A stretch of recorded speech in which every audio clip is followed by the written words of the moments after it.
Can I just say, this episode was satisfying, yet a little saddening, and then satisfying again, because we completed Tuka's plot thread, that whole revenge fire dragon thing. The fire dragon died, a lot of dark elf warriors died, they got burned alive and shit, and we got the introduction of another apostle, something I've been wanting for a very long time. We were told there was 12 apostles, yet Rory was the only one we ever saw. And now we saw Giselle, I believe. She's the apostle for Hardy, and Hardy's the guy who, or girl, I don't know, with gods or whatever. It's the person that wants Rory to marry her, and he or she is the one that controls the underground, and that's why Rory does not like going underground or in caves and everything. She makes an appearance. She's blue. She's a Smurf with wings. And a nice voice actor. God damn. But finally, I can't tell you how long I've been waiting. I had given up hope that we were ever going to get another apostle in the show. This is why I love Gate. They throw these curveballs, they throw these plot twists, they have these satisfying moments, the saddening moments. Gate, you spoil me. You fucking spoil me.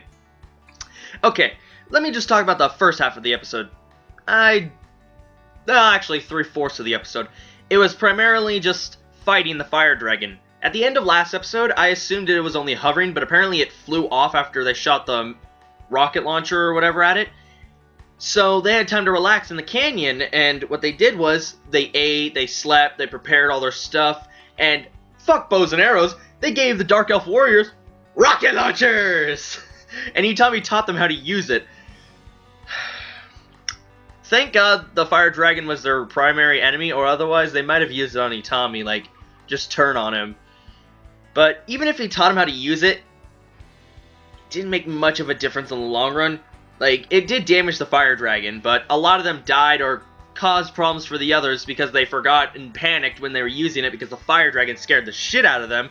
Like, when the fire dragon, okay, his base was in the, well, his nest is in a volcano, a dormant volcano.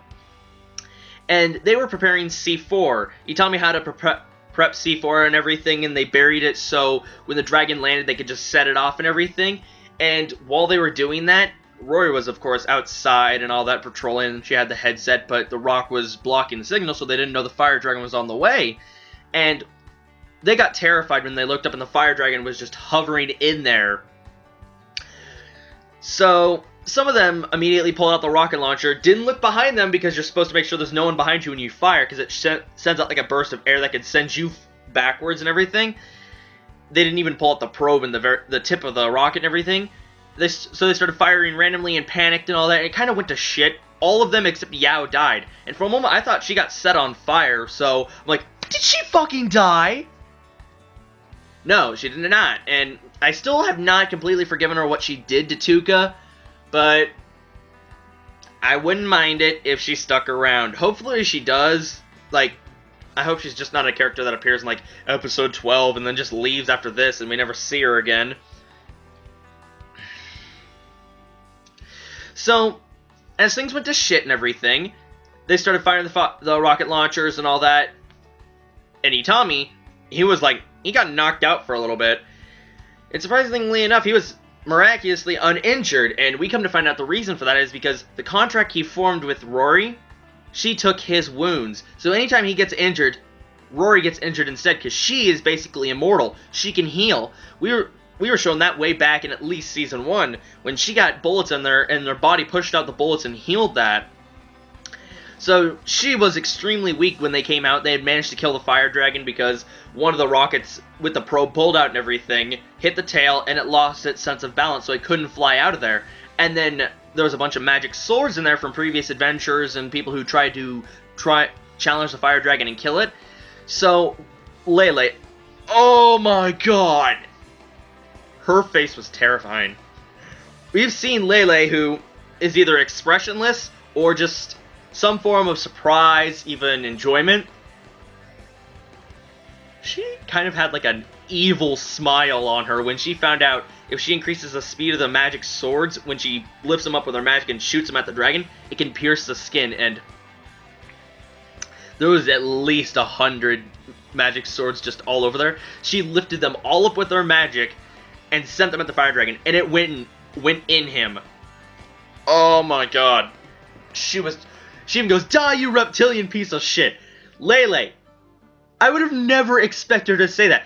She has a lot of anger. She doesn't express as much as, like, a couple of the people do, but the fire dragon killed her friends from Kota Village. It took her home. So she's angry and pissed, but we never really knew how pissed she was. And she kind of brought Tuka back to reality when Tuka woke up and saw the fire dragon. And before I go any further with that thing, Itami carried Tuka like a baby. He had her on the board and everything, and he was carrying her up the volcano and everything when they went inside to go check the nest and the fire dragon wasn't there.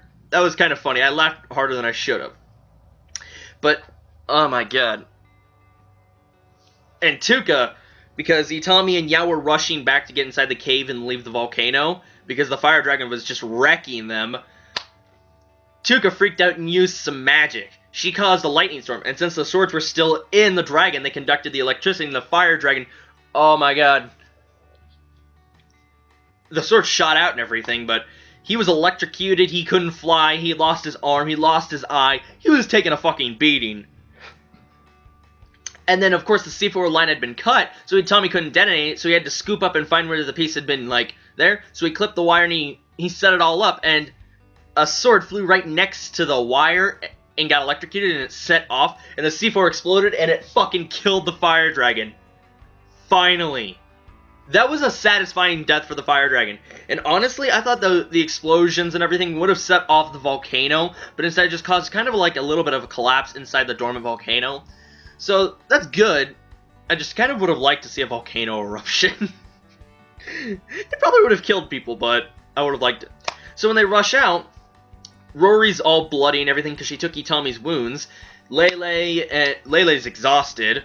And, of course, Tuka, she's kind of back to reality. She realizes, like, she always had, like, the anger because she couldn't defeat the fire dragon. She knew she couldn't beat it. So she directed the anger towards herself and she belittled herself and thought she was the reason that her dad died, but it was actually just the fire dragon.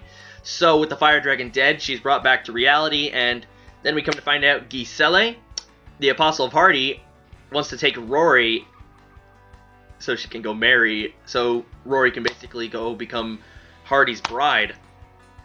Don't fuck with Rory. She is best girl. You're not taking her. No.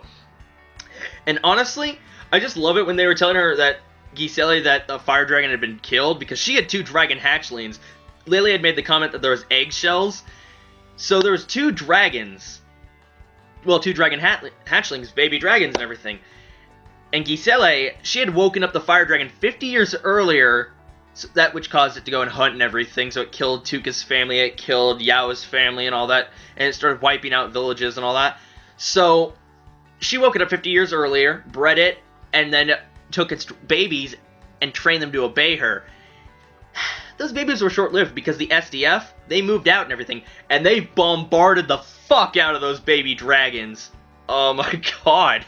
They did not stand a fucking chance. They even made the comment, oh, it's smaller than last time. There's 2 of them. The targets changed, obviously. And Hardy, she couldn't believe humans had this firepower. She's just like, what the hell is this? And I gotta make a comment. It was hilarious when they asked, oh, who killed the fire dragon? Which human was it? And Rory, Lele, Tuka, and Yao all lifted up their hand and pointed at Itami. He's like, huh? Me? Just their fucking expressions. Just like, yeah, we don't believe it either. I really love how Itami steps up for others when we saw how shallow he was in the very beginning of the series, and now he's just grown so much. He cares about people. He's willing to do anything. And of course, Itami makes a comment because Tuka is back to reality and all that. You can't call me dad anymore. Aw, but I'm used to it. Oh my fucking god. I really wonder where it's gonna go from now, because the fire dragon's dead. The fire dragon arc has no fire dragon, so what are we gonna do? But I also am concerned Giselle and Hardy might cause some trouble. Maybe some other apostles will show up, because this is Giselle says that was interesting news. She's probably going to go report back to Hardy, and who knows, Hardy or some other gods or their apostles might act up and cause some more trouble. And of course, Tiole hasn't been concluded, and I doubt we'll have a full conclusion of all of this by the end of this season, which is sad, but this is how I feel where it's going. Tell me your thoughts in the comments below. Don't spoil the next episode. I know I'm behind by like one episode. I'll be caught up and everything just in time for the new episode on Friday, which is today. Oh, this was early morning. So yeah, thanks for watching. Just tell me any comments you have about this episode. What was the best moment that made you laugh if you laughed? Or what was the most satisfying part? Were you finally glad to get another apostle? Just tell me your comments. Just don't spoil anything about the next episode or two or whatever. Just don't spoil anything. But you can also talk about the previous episodes. Be sure to check out the description below. Add me on Twitter and Facebook. And go check out Gate Season 2, Episode 5. Or Gate Episode 16. No, 17. Fuck, I'm off. I don't know. Yeah, I believe it's Episode 17. This is Alex Nation, my lovely community, citizens, and civilians. Thanks so much for watching. I really appreciate it. Have a good day. Watch lots of anime, read lots of manga, and be sure to leave a like, comment, or subscribe for more reviews, reactions, vlogs, talks as usual. Bye-bye, guys.